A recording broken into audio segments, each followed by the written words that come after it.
ผู้ชมและคนซึ่งเราก็อยู่ช่องบีมเดอร์สกอร์676บีมและเดอร์สกอร์676นั่นเองไม่เชื่อเป็นคนหาชื่อเลย อันนี้คือช่องสำรองของผมเองนะครับให้น้องทำช่อง YouTube ครับวันนี้ว่าเผื่อช่องเก่าอันนี้เผื่อช่องเก่าโดนแบนแต่ตอนนี้ช่องเก่าก็บินไปแล้วใช่บินไปแล้วอันนี้ก็เลยเรามาทำช่องสำรองครับพวกเราก็จะเล่นเกมนี้นะทุกคนเกมนี้ทุกคนแล้วทุกคนอีกอย่างนะครับทุกคนได้สังเกตไหมว่าทำไมมันไม่เหมือนเครื่องเก่าไอ้เครื่องนั้นเลยทุกอย่างมันดูเล็กขึ้นเพราะว่าอันนี้คือเครื่องใหม่ของพวกเราใช่เครื่องใหม่ของพวกเราก็จะเข้าเกมเรื่องนี้นะทุกคนพวกเรารอนานแล้วนะคือเครื่องนี้มันเคยปรากฏในคลิปของเราที่ชื่อคลิปว่า55 BNM underscore55 จุด BNM underscore 6776ใช่หรือมันคือ BNM ว่าผมลืมไปแล้วทุกคนเพราะว่าช่องเก่าบินไปแล้วก็คือหายไปแล้วใช่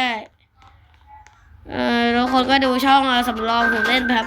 แล้วเจ้าของช่องสำรองผมก็คือพี่ดันไม่ใช่น้องมีนั่นแหละว่าเลยได้ด่าเดี๋ยวจะให้เจ้าของช่องพากเลยนะครับพากได้เลยพาดมีคนเล่นอยู่นะอีนี่มีปืนล่องหนโอเคงั้นเดี๋ยวเจ้าของช่อง BNM แล้วนี่ก็คือช่อง BNM สำรองครับทุกคนไม่ต้องดราม่าครับเพราะว่านี่น้องผมเองผมอนุญาตให้ทำช่องสำรองได้เพราะว่าอันเนี้ยคือคนอยู่บ้านเดียวกันกับผมก็อนุญาตให้เขาทำช่องสำรองได้ที่จริงมีช่องสำรองอีก1 ช่องนะที่ไม่ใช่ช่องนั้นมีอีก1 ช่องไม่รู้เหมือนกันว่ามันสร้างเสร็จยังแต่ตอนนี้มันยังสร้างไม่เสร็จนะครับเหลือหลายกระบวนการเลยทั้งแอคเคาท์นู่นนี่นั่นเขาในโรบอกอยู่นู่นนี่นั่นสมัครสมกนิ่งโอ้โหเยอะแยะมากครับก็เดี๋ยวเราก็จะเล่นไปเรื่อยๆน้องมีเล่นไปเรื่อยๆเพราะฉะนั้นอันนี้ไม่ใช่ช่องผมแต่บางครั้งก็อาจจะใช้ไอดีผมเล่นบ้างก็ได้นะครับเพราะไอดีผมมีทั้งนู่นนี่นั่นของดีๆคือไอดี BNM ทำมาก่อนไอช่องไอดีอีกก็ต้องแบบก็หลายอาทิตย์ไม่ก็หลายปีแล้วผมลืมไปแล้วอีกอย่างนะครับ IDEX9 ไอเนี้ยเรียกว่า E9 ก็ได้ IDEX9 อันเนี้ยผมเป็นคนสร้างเจ้าของผมเป็นคนสร้าง